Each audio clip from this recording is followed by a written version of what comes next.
আসসালামু আলাইকুম। আমি হাসান হায়দার শুভ, নিরামা ডিজিটাল সার্ভিসেস থেকে। আপনাদের সবাইকে ২১শে ফেব্রুয়ারি আন্তর্জাতিক মাতৃভাষা দিবসের অনেক, অনেক শুভেচ্ছা। আজকে আমরা ২১শে ফেব্রুয়ারি যে আন্তর্জাতিক মাতৃভাষা দিবস, সেই উপলক্ষে ডিবিএল ফার্মার সৌজন্যে নিরাময়ের আয়োজনে আপনাদের সবাইকে স্বাগত জানাচ্ছি আজকের ওয়েবিনারে মায়ের ভাষায় ডায়াবেটিস কেয়ারে। ডায়াবেটিস নিয়ে আমাদের দেশে চিকিৎসা ও বিশেষজ্ঞের কিন্তু আসলে কমতি নেই বলব। কিন্তু অনেক সময় দেখা যায় কি রোগীরা চিকিৎসকের নির্দেশনা যেটা আছে সেটা বাসায় যাওয়ার পরে প্রেসক্রিপশন নিয়ে পুরোপুরি ফলো করছেন না বা ফলো করতে পারেন না। বিশেষ করে জীবনযাত্রার পরিবর্তন, খাদ্যাভ্যাস, ওষুধের সময়সূচি বা এখন যে রোজা চলছে রোজার সময় করণীয়, এই জিনিসগুলা কিন্তু নিজ থেকেই যাচ্ছে, যেটা আমরা বেশিরভাগ সময় দেখছি। ভাষা ও বোঝাপড়ার এই যে ছোট্ট ব্যবধান, এটাই কিন্তু অনেক সময় জীবন মৃত্যুর একটা ব্যবধান করে দিচ্ছে। তাই আজকের আলোচনা কিভাবে ডায়াবেটিস ব্যবস্থাপনা আরো স্পষ্ট, বাস্তবমুখী ও রোগীবান্ধবভাবে তুলে ধরা যায়, বিশেষ করে মায়ের ভাষায় বা নিজ ভাষায় কিভাবে বলা যায় সেই সম্পর্কে আমরা কথা বলবো। আর আজকে আমাদের সাথে এ বিষয়ে কথা বলার জন্য আমাদের মাঝে উপস্থিত আছেন বারডেমের ইন্টারনাল মেডিসিন বিশেষজ্ঞ, সহযোগী অধ্যাপক medicine doctor Mohammad Ashrafuddin Ahmed sir. বিশেষ করে জেরিয়াট্রিক মেডিসিনে প্রশিক্ষিত যুক্তরাজ্য থেকে, সাথে মেডিসিন, ডায়াবেটিস ও জেরিয়াট্রিক, যেটি আসলে বয়স্ক রোগ, সেই বিশেষজ্ঞ। আমাদের সাথে doctor Mohammad Ashrafuddin sir. Sir, আপনাকে স্বাগতম আমাদের আজকের ওয়েবিনারে। ধন্যবাদ শুভ। আসসালামু আলাইকুম সবাইকে। আশা করি সবাই ভালো আছেন। আন্তর্জাতিক মাতৃভাষা দিবস উপলক্ষে আজকে ডিবিএল ফার্মার আয়োজনে নিরাময় হেলথ কেয়ারের সৌজন্যে এই যে অনুষ্ঠান, এই অনুষ্ঠানে সবাইকে স্বাগত জানাচ্ছি। আশা করি পরবর্তী কিছু সময় আমি আপনাদের সাথে থাকব এবং আপনাদেরকে আমাদের দেশি ভাষায়, আমাদের নিজের মায়ের ভাষায় সহজভাবে ডায়াবেটিস নিয়ে কিছু কথা বলতে পারি। ধন্যবাদ স্যার। স্যার, প্রথমেই জানতে চাওয়া, আমাদের সবথেকে কমন যে একটা বলবো ফেনোমেনা আছে, যে আমরা আসলে ডায়াবেটিস যখন হয় তখন আসলে প্রথমেই ধরে নেই যে ডায়াবেটিস হবেই হচ্ছে ৫০ বছর বয়সের পরে, যে এবং ডায়াবেটিস যখন হবে আমরা একটা জিনিসই করব, আমরা চিনি খাবো না, মিষ্টি খাবো না। এটা যেই করব আমাদের ডায়াবেটিস সেরে যাবে। এই জিনিসটা আমরা আমাদের রোগীদের মধ্যে বিশেষ করে দেখছি। একটু স্যার আপনি যদি সংক্ষেপে আমাদের নিজস্ব ভাষায়, যেটা আসলে চলতি ভাষা, আমরা টার্মগুলা নিয়ে স্যার আজকে খুব বেশি আলোচনা করব না। আমরা কিভাবে আরো একটু সহজতরভাবে যেতে পারি যে ডায়াবেটিসটি আসলে কি এবং কেন আসলে ডায়াবেটিসটি হয়, কিভাবে নিয়ন্ত্রণে রাখা যায় সে সম্পর্কে স্যার যদি একটু বলেন। ঠিক আছে। ডায়াবেটিস নিয়ে যদি খাঁটি বাংলায় বলি আর কি, ডায়াবেটিস হচ্ছে বহুমূত্র, বাংলায় এর অর্থ হচ্ছে বহুমূত্র। বহুমূত্র মানে হচ্ছে বারবার প্রস্রাব করতে যাওয়া। আসলে ডায়াবেটিসের যে লক্ষণ, তার মূল লক্ষণের মধ্যে এটাই হচ্ছে একটা, যে বারবার প্রস্রাবের বেড়ে যাবে। আপনি দিনে হয়তো একটা সময় ২ বার বা ৩ বার বা ৪ বার প্রস্রাব করতেন, সেক্ষেত্রে আপনাকে দেখেন ৬-৭ বার প্রস্রাবে যেতে হচ্ছে। বা রাতে হয়তো আপনাকে আগে ঘুম থেকে উঠতে হতো না, কিন্তু দেখা যাচ্ছে প্রস্রাবের জন্য আপনি ২-৩ বার উঠতে হচ্ছে। এই ধরনের কোনো লক্ষণ দেখা গেলে কিন্তু আপনাকে চিন্তা করতে হবে যে আপনার হয়তো ডায়াবেটিস হতে পারে। তো ডায়াবেটিস হতে পারে হলে তাহলে যেটা হচ্ছে সবচেয়ে সহজ যদি বলি, আমরা আঙ্গুল থেকে যেটা আমরা গ্লুকোমিটার বলি আর কি, যন্ত্র যেটা দিয়ে আমরা মাপ মেপে দেখি, যে কোনো সময় একটা ব্লাড গ্লুকোজ মেপে দেখতে পারি। তো সেইটাকে যদি আমরা কনফার্ম করতে চাই যে আসলে এই রোগীর ডায়াবেটিস হয়েছে কিনা, তাহলে হচ্ছে আমাদেরকে গ্লুকোজ খাইয়ে টেস্ট করতে, যেটাকে আমরা আমাদের ডাক্তারি ভাষায় ওজিটিটি বা ওরাল গ্লুকোজ টলারেন্স টেস্ট বলি। সেটাকে যদি ভেঙে বলি তাহলে যেটা হয়, প্রথমে আপনাকে খালি পেটে একবার রক্ত নেওয়া হবে, তারপর আপনাকে ৭৫ গ্রাম গ্লুকোজ মানে শর্করা যেটা বলি, এটা ১ গ্লাস পানিতে গুলিয়ে খাইয়ে দেওয়া হবে। তার ২ ঘন্টা পরে আপনাকে আবার রক্ত নিয়ে এই পরীক্ষাটা করতে হবে। এই যে মাঝখানে যে ২ ঘন্টা সময়, এই সময়টাতে আপনি অন্য কিছু খেতে পারবেন না পানি ছাড়া, এবং এই সময় কিন্তু আপনাকে বসে থাকতে হবে, চলাফেরা করতে পারবেন না বা ভারী কোনো কাজ করতে পারবেন না। এবং এই টেস্টটা করার আগে পূর্ববর্তী ৩ দিন আমাদেরকে বলা হয়, মানে আমরা রোগীদেরকে বলে দিই যে আনরেস্ট্রিক্টেড ডায়েট, মানে হচ্ছে কোনো রেস্ট্রিকশন থাকবে না। কোনো কিছু এমন হয় যে রোগীরা অনেক সময় যেটা করে যে পরীক্ষা করব, হয়তো ডায়াবেটিস ধরা পড়ে যাবে, একেবারেই কিছু খাবো না, এই ধরনের না, তাহলে আবার টেস্টের রিপোর্ট অন্যরকম হতে পারে। তো আপনি যেটা বলছিলেন যে আমাদের একটা ধারণা যে ৫০ বছর বয়স হলে ডায়াবেটিস, আসলে কথাটা সঠিক না। হ্যাঁ, একটা সময় আমাদের মধ্যে এই ধারণাটা ছিল, কিন্তু এখন ইদানিং আমাদের খাদ্যাভ্যাস এত পরিবর্তন হয়েছে, আমাদের যে লাইফস্টাইল এতই পরিবর্তন হয়েছে যে দেখা গেছে যে দিনের বেশিরভাগ সময় আমরা হয়তো বসে থাকি। আগে যেটা তো আমরা অনেক বেশি হাঁটতাম, আগে আমরা কিন্তু দূর দূরান্ত, আমরা যারা আমাদের মনে হচ্ছে ছোটবেলায় আমরা স্কুলে কিন্তু হেঁটে স্কুলে যেতাম, ৩ মাইল হেঁটে স্কুলে যেতাম, কিন্তু এখন কিন্তু কেউ হেঁটে স্কুলে যায় না। গাড়িতে যায় বা রিক্সায় যায়, আগে আমরা কিন্তু জাঙ্ক ফুড যেগুলোকে বলি আমরা, বার্গার, পেটিস বলেন বা আপনার অন্য যে ফাস্ট ফুড, এগুলো কিন্তু আমরা খাওয়া তো দূরের কথা, নামই শুনিনি। সো এখন কিন্তু এটা হরদম খাওয়া হচ্ছে। আগে আমরা বছরে আপনার বিরিয়ানি, তো বিরিয়ানি গ্রামে যারা থাকতাম বিরিয়ানির কথা শুনিনি, আমরা হয়তো পোলাও মাংস খেতাম, তাও হচ্ছে বছরে 2 দিন, 2 ঈদের দিন, অথবা কোনো অনুষ্ঠান হলে, সব মিলে হচ্ছে 5 থেকে 6 দিন। কিন্তু এখন কিন্তু মানুষ প্রতিদিনই বিরিয়ানি খায়, আপনি বাসার নিচে নামলে আপনার বিরিয়ানির দোকান, এবং খুব বেশি দামও না। আপনি কেকের কথা চিন্তা করেন, আমরা ছোটবেলায় কিন্তু খুব বেশি কেক দেখিনি, বিশেষ করে আমরা যে গ্রামে থেকেছি, কেক তো খাওয়া দূরের কথা, কেক দেখারও সুযোগ ছিল না আর কি। হয়তো শহরে আসলে বা শহর থেকে কেউ নিয়ে গেলে হয়তো বছরে একদিন। কিন্তু এখন কিন্তু আপনি 5 টাকা একটা ছোট্ট মাফিন কেক পাচ্ছেন, যেটা আপনি আপনার বাসার নিচে নামলে কিনে খেতে পারতেছেন। এবং গ্রামেও সব দোকানে কিন্তু এখন মাফিন কেক পাওয়া যায়, মানে সব প্যাকেটজাত কেক।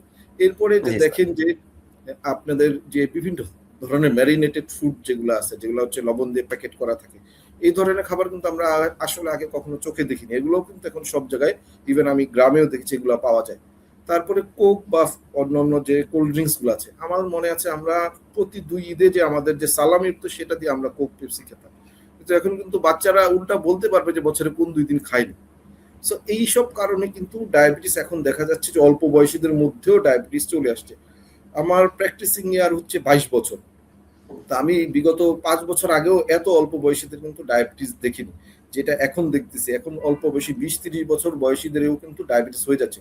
এবং বাচ্চাদের ক্ষেত্রে আগে আমরা জানতাম যেটা টাইপ 1 ডায়াবেটিস বলি, যেটা ইনসুলিন ডিপেন্ডেন্ট ডায়াবেটিস বলি, সেইটা ছাড়াও কিন্তু এখন অন্য যে প্রকৃতির টাইপ 2 যেটা ডায়াবেটিস, যেটা বড়দের হতো, সেটাও কিন্তু বাচ্চাদের হচ্ছে।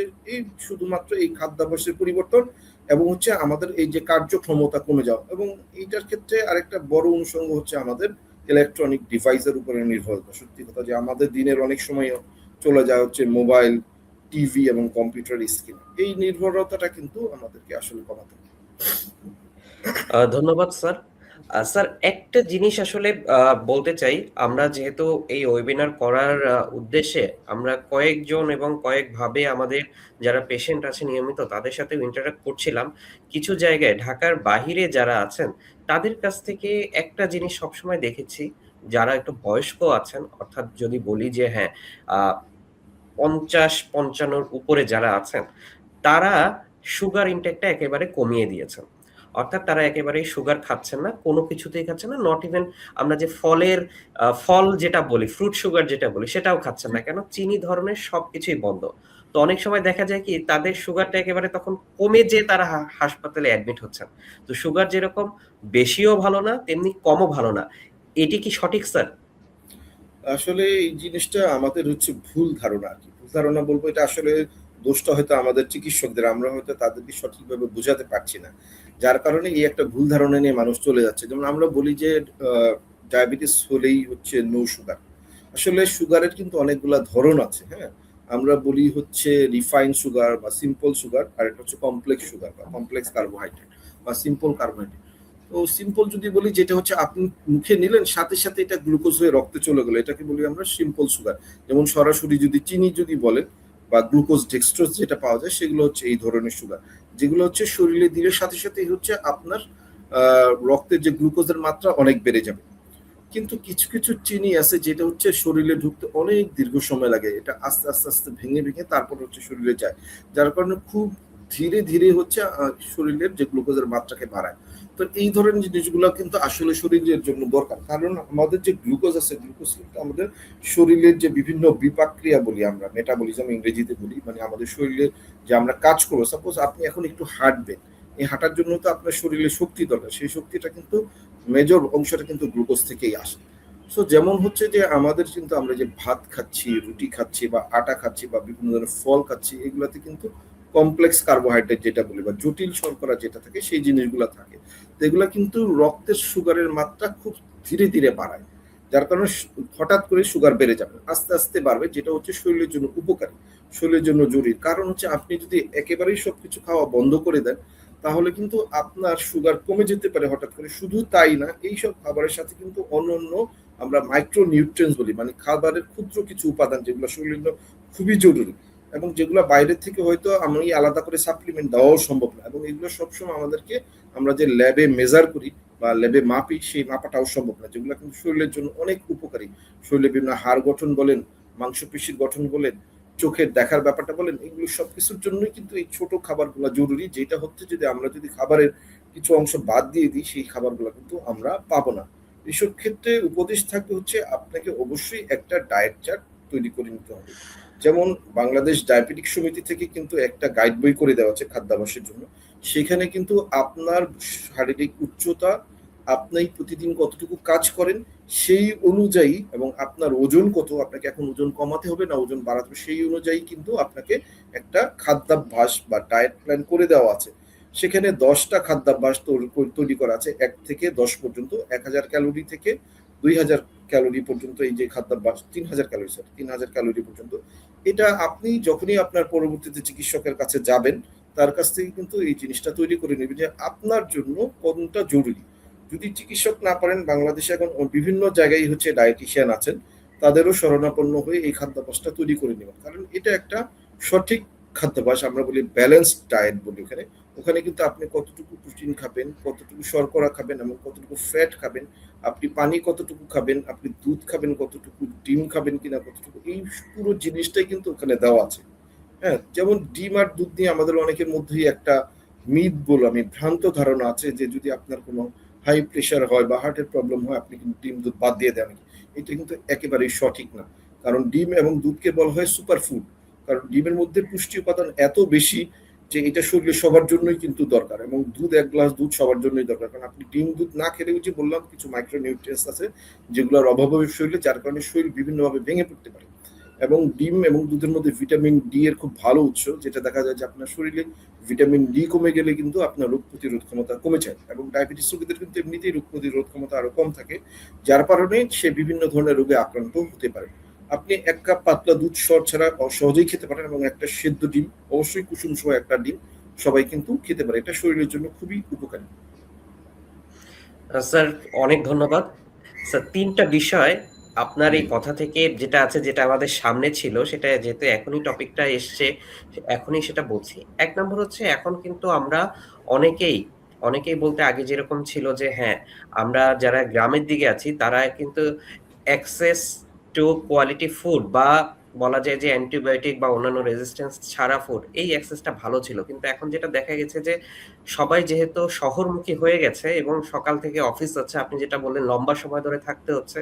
সো যারা কর্পোরেট চাকুরে আছে, তাদেরকে কিন্তু সকালবেলা ওই যেতে, যেতে ওই টঙের দোকান থেকেই মেক্সিমাম ক্ষেত্রে যেটা হয়, টঙের দোকান থেকেই একটা বাটার বান বা একটা চা, দুধ চা সাথে নিয়ে যে খেতে, খেতে করছে। এরপরে যখনই একটু দেখা যাচ্ছে যে টানা ৩-৪ ঘন্টা সে কাজ করে আসছে, যদি সে একটু নিচের দিকে বা আ আরো ভাবে বলতে গেলে যে অল্প, অল্প টাকার চাকুরে হয় বা অল্প বেতনে চাকরি করছে এমন হয়, তখন সে একটা এনার্জি ড্রিংক খাচ্ছে বা একটু ইসুপ ইসুপগুলের সাথে একটু আপনার হচ্ছে গ্লুকোজ মিশিয়ে খাচ্ছে। আরেকটু যদি সে উপরের দিকে ডেজিগনেশন এর হয়, সে হয়তো একটা রেড বুল খাচ্ছে। তারপরে যখন সে দুপুরে খাবার খেতে যাচ্ছে, দেখা যাচ্ছে যে সে বাইরে থেকে এনে এখন ফুড ডেলিভারি যে গুলি আছে তাদের মাধ্যমে ফুড খাচ্ছে। আবার বিকালের দিকে যে একটু চা খাচ্ছে। পুরাটা সময় কিন্তু তার কোন ধরনের শারীরিক যে এক্সারসাইজ, সেগুলি ছাড়াই এতগুলি সে দেখা যাচ্ছে যে সুগার ইনটেক বা জাঙ্ক ফুড টাইপের দিকে চলে যাচ্ছে। এখন তাদেরকে যখন আ ডাক্তাররাই জিজ্ঞাসা করেন যে, "আপনার তো আসলে শারীরিক পরিশ্রম করতে হবে, আপনার তো আসলে যেতে হবে।" তাদের আসলে হেল্পলেস উত্তর থাকে যে, "আমি তো আসলে অফিসে থাকি, আমার তো আসলে কিছু করার নাই, আমার এভাবেই থাকতে হবে।" আসলেই কি স্যার অফিসে থাকলে বা সবসময় বসে থাকলে আমরা আসলে ডায়াবেটিসের কাছে জিম্মি? আসলে একটা সুন্দর টপিকস তুলে ধরেছেন। সেটা বার্নিং ইস্যু বলবো এখনকার দিনে, যারা হচ্ছে রেগুলার জব করে, শুধু কর্পোরেট না, যেকোনো চাকরিতেই সবাই আসলে এত অতি ব্যস্ত লাইফ, আসলে সেই সকালে বের হয়, ফিরতে ফিরতে হয়তো রাত। কিন্তু এর মধ্যেও কিন্তু আপনি চাইলে হচ্ছে আপনি সঠিক একটা খাদ্যাভ্যাস এবং সঠিক একটা লাইফস্টাইল মেনটেন করতে পারেন। কিভাবে? আমি শুধু সিম্পল একটা এক্সাম্পল দিই। ধরুন আপনি আপনার অফিসে যাচ্ছেন, আপনার অফিস থেকে আপনার বাসার দূরত্ব হচ্ছে 4 থেকে 5 কিলোমিটার। আপনি প্রতিদিন বাসে যান বা গাড়িতে যান। কিন্তু আপনি কিন্তু চাইলে এই 5 কিলোমিটার পথ হেঁটে যেতে পারেন। আর যদি আপনার সাইক্লিং করার অভ্যাস থাকে, সাইকেল চালানোর অভ্যাস থাকে, আপনি কিন্তু চাইলে সাইকেল চালিয়ে যেতে পারেন। 5 কিলোমিটার সাইকেল চালাতে খুব বেশি সময় লাগে না। 5 কিলোমিটার সাইকেল চালাতে সর্বসাকুল্যে হয়তো 20 থেকে 30 মিনিট সময় লাগবে। এবং যদি 5 কিলোমিটার আপনি হেঁটে যেতে চান, 5 কিলোমিটার হাঁটতে মানে একটা মানুষ সাধারণ যে গতিতে হাঁটে 1 ঘন্টার বেশি কিছুতেই লাগবে না। তো আপনার অফিস যদি হয় 9টা বা ম্যাক্সিমাম যে কর্পোরেট অফিসগুলো কিন্তু 9টা বা 10টায় হয়, তো আপনি যদি 8টায় বের হয়ে যেতে পারেন, এটা কিন্তু পৌঁছানো কোনো ব্যাপারই না, কারণ ভোর কিন্তু হয় অনেক আগে। 5টা থেকে 6টার মধ্যে কিন্তু অধিকাংশ পুরো সারা বছরের অধিকাংশ সময় কিন্তু 5টা থেকে 6টার মধ্যেই ভোর হয়ে যায়। তো আপনার কিন্তু হাতে যথেষ্ট সময় আছে যদি আপনি একটু আগে ঘুমান, 6 ঘন্টা থেকে 7 ঘন্টা পর্যাপ্ত ঘুম হওয়ার পরে উঠে আপনাকে তৈরি হয়ে অফিসে যাওয়া। এবং অফিসে ডেফিনেটলি ম্যাক্সিমাম অফিসে ওয়াশরুম থাকে, আপনি চাইলে যে চেঞ্জ করে অফিস করতে পারেন। এটা হচ্ছে একটা। অথবা যদি আপনি না পারেন, ফেরত আসার সময় তো আপনি বাসায় আসতেছেন, ওই সময়টাতে আপনি হচ্ছে হেঁটে আসেন বা যে কোনো ভাবে সাইকেল করে আসেন, এসে বাসায় তো আসবেন গোসল করে। অথবা যদি কারো অফিস আরো বেশি দূর হয়, সাপোজ 15-16 কিলোমিটার দূরে আপনি অফিস করেন, বাসে যাতায়াত করেন, জি স্যার। সেক্ষেত্রে আপনি যেটা করতে পারেন, আপনার বাসায় হেঁটে যেতে আধা ঘন্টা সময় লাগে, 30 মিনিটস। এই সময়টুকু জায়গায় আপনি বাস থেকে নেমে যান, এই সময়টুকু আপনি হেঁটে চলে আসেন। এবং আপনি যদি কোনো সঙ্গী জোগাড় করতে পারেন যে আপনার বাসার কাছাকাছি থাকে, একই সময় অফিসে যান, একই জায়গায় অফিস, তো তার সাথে কিন্তু একসাথে হয়তো বাসে একসাথে একই সময় আসেন, তো দুইজন যদি একসাথে আসেন, তাহলে কিন্তু এই যে হাঁটাটাও কিন্তু উপভোগ্য হয়। তো এটা গেল হাঁটার ব্যাপার। আর একান্ত যদি হাঁটতে না পারেন, কিন্তু আপনি কিন্তু আপনার অফিসের ডেস্কেই আপনি বেশি সময় না, আমি বলবো যে প্রত্যেকে যেটা বলি যে প্রতি 1 ঘন্টায় আপনি 5 মিনিট সময় দেন, কিছু না, আপনি শুধু স্কোয়াট করেন। স্কোয়াট মানে কিছুই না, আমরা যে স্কুলে আমাদের শাস্তি দেওয়া হতো উঠবস করা, এখানে কান ধরার প্রয়োজন নাই, শুধু আপনি উঠবস করেন, ঠিক আছে? আপনার হয়তো প্রথমে অভ্যাস না থাকলে আপনি 10 বার করে হাঁপিয়ে যাবেন, আপনি 10 বার দিয়ে শুরু করেন, পরের সপ্তাহে 15 বার, পরের সপ্তাহে 20 বার, পরের সপ্তাহে 30, এভাবে করে 50 বার করতে পারেন, কিন্তু বেশি সময় লাগে না।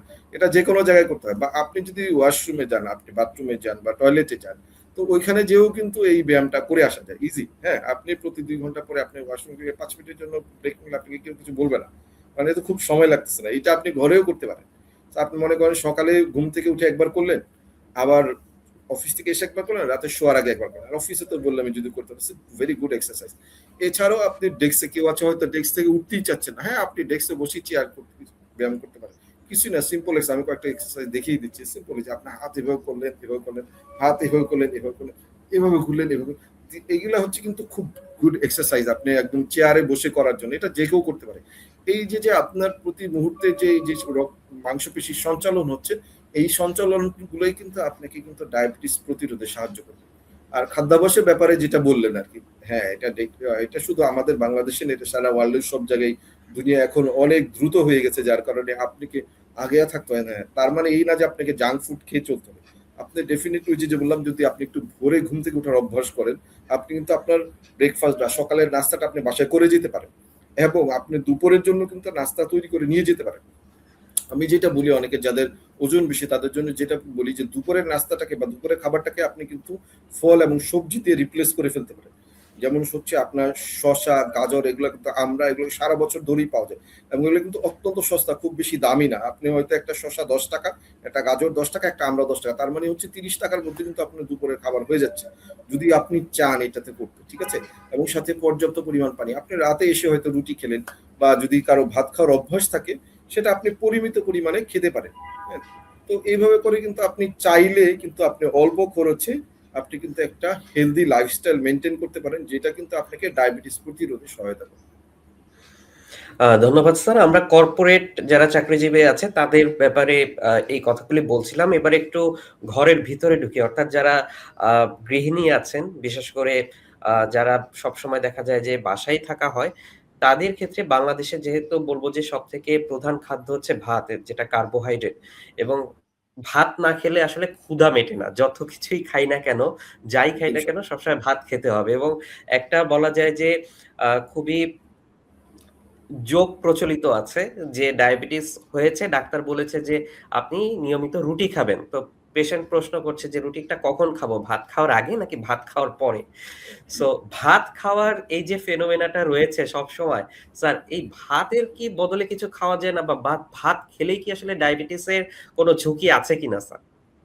আচ্ছা, ভাতের ব্যাপারে যেটা বলি যে আমরা যখন ডায়েট প্ল্যান করে দিই একটা পেশেন্টকে, আমরা বলে দিই যে আপনি 2টা বা 3টা রুটি খাবেন, বা অনেকে 4টা রুটি বলি, কিন্তু ভাতের ক্ষেত্রে আমরা বলি যে কাপ দিয়ে, আধা কাপ, 1 কাপ বা 2 কাপ, এভাবে বলি।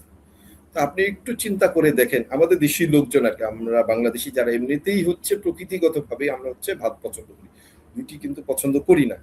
সেই কারণে কিন্তু ওই যে ৩টা রুটি বললে ৩টা রুটি খাবেন, ৪টা খাবেন না। কিন্তু আপনাকে যদি বলি আমি ২ কাপ ভাত খাবেন, প্রথমত আমরা তো কেউ কাপ দিয়ে মেপে ভাত খাই না। ম্যাক্সিমাম আমরা হাত দিয়ে ভাত নেই অথবা হচ্ছে চামচ দিয়ে ভাত নেই। চামচ দিয়ে সো নিই, জি। যেদিন তরকারি মজা হবে বা তরকারি বেশি হবে আমরা কিন্তু ওই কাপের হিসাবটা আমার আর থাকে না। বেশি ভাত নিয়ে ফেলি।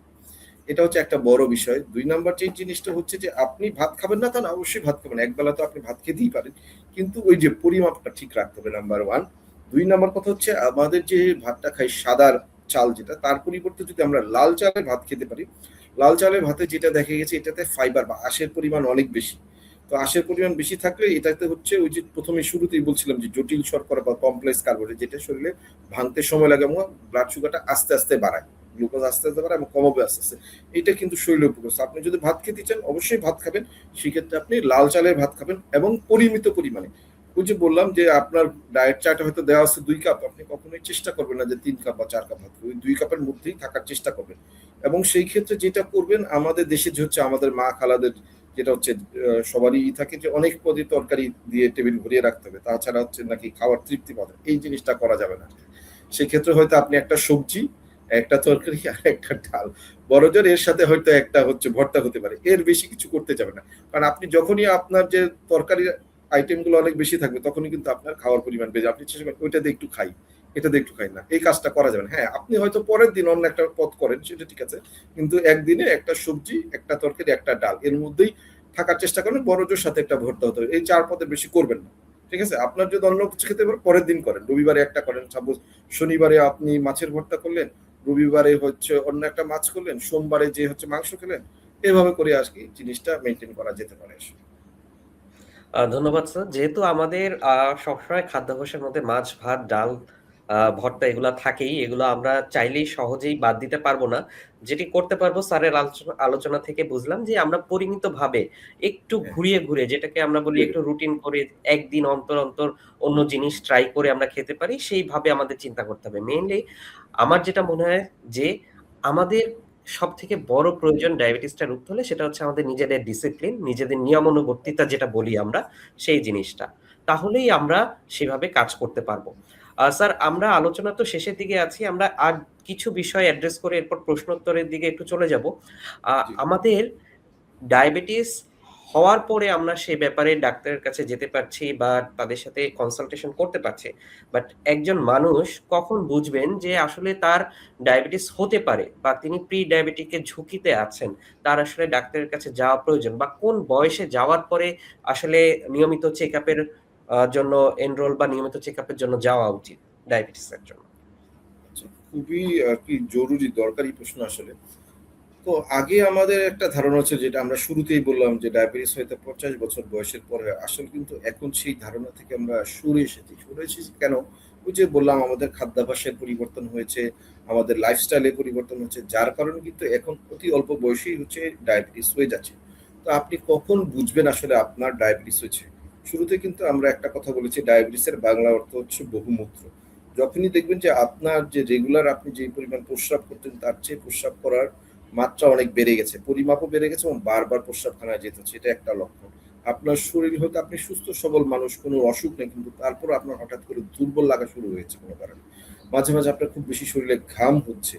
তো এই ধরনের উপসর্গ বা বসার থেকে দাঁড়ালে মাথা ঘুরাচ্ছে বা হাত পা জ্বালা পোড়া করছে, ঝিমঝিম করছে, এগুলা কিন্তু ডায়াবেটিস হওয়ার উপসর্গ। বা হঠাৎ কোনো কারণ ছাড়াই আপনার ওজন কমে যাচ্ছে, এগুলো কিন্তু ডায়াবেটিসের উপসর্গ। এই ধরনের কোনো সমস্যা দেখা দিলে অবশ্যই আপনাকে ডায়াবেটিস চেক করতে হবে। সাধারণভাবে বলা যায় যে ৪০ বছর বয়সের পর থেকেই প্রত্যেকে একটা রেগুলার হেলথ চেকআপের মধ্যে দিয়ে যাওয়া উচিত। সেটা তো আপনি করবেনই, কিন্তু এখন যেহেতু আমরা অতি অল্প বয়সীদের ক্ষেত্রেই হচ্ছে ডায়াবেটিস পাচ্ছি, বিশেষ করে ৪০-এর নিচেও অনেককে ডায়াবেটিস পাচ্ছি। তো আমাদের ক্ষেত্রে উপদেশ থাকবে ৩০ বছর বয়সের পরেই অন্তত একবার, বছরে একবার ওজিটিটি যে পরীক্ষাটা বলে, ওরাল গ্লুকোজ টলারেন্স টেস্ট, যেটা হচ্ছে গ্লুকোজ দিয়ে ৭৫ গ্রাম গ্লুকোজ দিয়ে ডায়াবেটিস চেক করা, এই পরীক্ষাটা আসলে সবারই কিন্তু করে নেওয়া উচিত। করে নিলে আপনি বুঝতে পারবেন যে আপনার অবস্থানটা কোন জায়গায়, আপনি কি আসলে ডায়াবেটিস না এছাড়াও হচ্ছে ডায়াবেটিস হয়ে গেছে, অথবা আমরা আরেকটা বলি প্রি ডায়াবেটিস। প্রি ডায়াবেটিস যেই টার্মটা হচ্ছে এই কিন্তু পুরোপুরি সুস্থও না বা ডায়াবেটিস হয়েও জানে এর আগের অবস্থা। তো এই অবস্থা থেকে কিন্তু সে পুরোপুরি সুস্থ অবস্থায় চলে যেতে পারে তার খাদ্যাভ্যাসকে নিয়ন্ত্রণ করে এবং নিয়মিত শারীরিক পরিশ্রম করে। সো এটা কিন্তু অনেক বেশি জরুরি যে প্রি ডায়াবেটিসটা কিন্তু আসলে আমাদের এখনকার পরিস্থিতি অনেক বেশি। সো এই প্রি ডায়াবেটিস থেকে কিন্তু ডায়াবেটিস হওয়াটা প্রতিরোধ করা যায় আপনি যদি সঠিকভাবে খাদ্যাভ্যাস এবং ওজন নিয়ন্ত্রণ করতে পারেন। আপনার ওজন নিয়ন্ত্রণটা খুব জরুরি একটা বিষয় কিন্তু ডায়াবেটিসের সাথে জড়িত। ধন্যবাদ স্যার। স্যার, আমাদের আজকে যে টপিক যে মায়ের ভাষায় ডায়াবেটিস কেয়ার, এই টপিকের কিছু অংশ আছে যেগুলি আমরা এখন স্যার একটু আপনার কাছ থেকে জানতে চাই। বিশেষ করে ভাষাগত জটিলতার কারণে রোগীরা অনেক সময় দেখা যায় যে বুঝতে পারেন না। ধরে নেন যে হ্যাঁ, আসলে হয়তো আমার প্রেসক্রিপশনে এটিই লেখা আছে, বা কি করেন নিকটস্থ ফার্মেসিতে চলে যান। যেয়ে সেখান থেকে হয়তো নিচ্ছেন। তো এই যে হাইপোগ্লাইসেমিয়া বা insulin resistance, diet control, lifestyle modification, এই ব্যাপারগুলা আমরা শুনি সবাই। মানে যেহেতু এখন বলা যায় যে আ সিনেমা বলি কিংবা হচ্ছে ইন্টারনেট বলি, ফেসবুক বলি, সবকিছুর মাধ্যমেই কিন্তু কোনো না কোনো সময় সে এই শব্দগুলো সম্পর্কে জানছে। কিন্তু এই শব্দগুলো সম্পর্কে সে কিন্তু বিস্তারিত জানতে পারছে না। কি করছেন তখন সে? তার কাছে ২ টা উপায় আছে। এক, সে পাশে যে জানা লোক আছে ফার্মাসিস্ট বা অন্য কেউ, তার কাছে যাচ্ছেন। অথবা এটাকে নিয়ে এসে গুগলে, এখন যেটা এআই এসছে, ChatGPT ওর মোবাইলের সাথে অনেক সময় built in অবস্থায় থাকে, সেখানে যেয়ে নিজেই নিজের চিকিৎসা করার চেষ্টা করছেন। সো এই টার্মগুলা আরেকটু কিভাবে স্যার সহজ করা যায়, সেই দিকে স্যার আপনার যদি কোনো দিক নির্দেশনা থাকে সেটি একটি। আর সাথে নিজের চিকিৎসা নিজে করা, আমরা যে ব্যাপারটা গত কয়েক বছরে দেখেছি, এটা স্যার এজ এ ডক্টর আপনার কাছে কতটা ভয়ানক বা কতটা সহজ মনে হচ্ছে? ধন্যবাদ শুভ। আসলে আপনাকে একটা বার্নিং ইস্যু বলবো, আমি একটা বার্নিং ইস্যু তুলে ধরেছেন আসলে। তো এই কোশ্চেন যেহেতু আসলে আমি আবারও আসলে শ্রদ্ধা জানাতে চাই আন্তর্জাতিক মাতৃভাষা দিবস উপলক্ষে আমাদের ভাষা শহীদদের, যাদের অবদানের কারণেই কিন্তু, যাদের প্রাণের বিনিময়ে কিন্তু আমরা আজকে আমাদের মাতৃভাষায় কথা বলতে পারছি। এই যে ওয়েবনার আপনাদের সাথে আমরা বাংলা ভাষায় এত সহজে কথা বলতে পারছি, সেই জন্য আবারও ধন্যবাদ জানাই। তো এখন যে জিনিসটা আপনি বললেন আসলে বেশ কিছু টার্ম, এটাকে আমরা আমাদের ডাক্তারি ভাষায় অনেক সময় বলি জার্গন, যে রুগীরা হয়তো ঠিকমতো বুঝতে পারছেন না। তো রুগীকে আসলে বুঝিয়ে দেওয়ার দায়িত্বটা আমাদের। আমরা হয়তো অনেক ব্যস্ততার মধ্যে আসলে এই সময় এগুলো ব্যবহার করতে আসলে বাধ্য হই আর কি। যেমন যদি আমি আপনাকে বলি যে আপনি ডায়েট কন্ট্রোল করবেন, তখন আপনার পক্ষে তো আসলে বোঝা সম্ভব না। দেখা গেছে আপনার হয়তো ওজন হয়েছে, যে আপনার যে পরিমাণ ওজন থাকার কথা তার থেকে 10 কেজি ওজন কম। আপনার ডায়েট কন্ট্রোল বলতে যদি মনে করেন যে আপনার সমস্ত খাবার দাবার বাদ দিয়ে দিতে হবে, তাহলে কিন্তু আপনার ওজন আরো খারাপ হয়ে যাবে। সেটাকে আমরা ম্যালনারিশ বলি আর কি, ম্যাল নিউট্রিশন বলি আমাদের ডাক্তারি ভাষায়। সো সেটাও কিন্তু খারাপ। সো আবার আরেকজনকে ডায়েট কন্ট্রোল করতে বললাম, সে হয়তো দেখেছে যে ডায়েট কন্ট্রোল বলতে যে আরেকজন যার ওজন কম তাকে যে খাবারটা দিচ্ছে সেটা হচ্ছে ডায়েট কন্ট্রোল। এদিকে তার ওজন হচ্ছে যা থাকার কথা তার চেয়ে 20-25 কেজি বেশি, সে তো 100 কেজির বেশি ওজন, সে কিন্তু আবার ওই ডায়েটটা ফলো করা শুরু করলো, বিপদ। সো ডায়েট কন্ট্রোল বললো যে শুরুতেই আমরা যেটা বলেছি যে আপনার যে ডায়াবেটিসের যে বই আছে, সেই বইতে কিন্তু খাবারের তালিকা দেওয়া আছে। আপনি আপনার চিকিৎসকের কাছ থেকে বুঝে নিতে হবে। প্রয়োজনে হয়তো চিকিৎসক ব্যস্ততায় ভুলে যেতে পারে আপনাকে বলতে, কিন্তু আপনি পরবর্তীতে যখন যাবেন ওনার কাছ থেকে বুঝে নেবেন যে আপনার জন্য জরুরি খাদ্য তালিকা কোনটি। ওখানে কিন্তু সব দেওয়া আছে। আপনার ওখানে 6টা খাবারের তালিকা। সকাল 8টায় আপনার নাস্তা, দুপুর 11টায় একটা হালকা খাবার, দুপুর 2টার সময় দুপুরে আমরা যেটাকে বলি দুপুরে খাবার বা লাঞ্চ, বিকেল 5টা 5:30 থেকে আবার একটা হালকা খাবার যেটাকে স্ন্যাক্স বলা হয়, সন্ধ্যা রাত 8টা থেকে 9টার মধ্যে আপনি রাতের খাবার খেয়ে দিবেন, এবং রাতের শোয়ার আগে 1 কাপ দুধের সাথে কিছু একটা হালকা চিরা মুড়ি বা খই খেতে পারেন। এই হচ্ছে টোটাল 6 ভাবে কিন্তু আমরা খাবারকে ভাগ করে দিই। এভাবে যদি খাবার খাওয়া যায় তাহলে কিন্তু সবসময় হচ্ছে আপনার যে ডায়েট কন্ট্রোলের ব্যাপারটা সেটাও রইলো, প্লাস হচ্ছে আপনার সুগার অনেক বেশি হাইও হয়ে যাবে না, আবার অনেক বেশি লো হয়ে যাবে না। এই জিনিসটা কিন্তু তৈরি করা হয় যে আপনার উচ্চতা, আপনার ওজন, এবং আপনি কি কাজ করেন সারাদিনে, কতটুকু পরিশ্রম হয়, কতটুকু ক্যালোরি আপনার বার্ন হয়, এর উপরে ভিত্তি করে। হ্যাঁ, এবং সেই সাথে আপনার ডায়াবেটিসের কন্ট্রোলটা, যেটা আমরা HbA1c দিয়ে 3 মাসের গড় দেখি, এই জিনিসগুলো দিয়ে কিন্তু আপনার খাবারের তালিকাটা তৈরি করে দেওয়া হয়। এটা কিন্তু আমরা যারা ডায়াবেটিস নিয়ে চিকিৎসা করি আমরা কিন্তু সহজেই এই জিনিসটা করে ফেলতে পারি, যেহেতু আমরা অভ্যস্ত। অথবা আপনি চাইলে যে কোনো ডায়েটিশিয়ানের শরণাপন্ন হতে পারেন। এই গেল হচ্ছে ডায়েট কন্ট্রোলের ব্যাপারটা।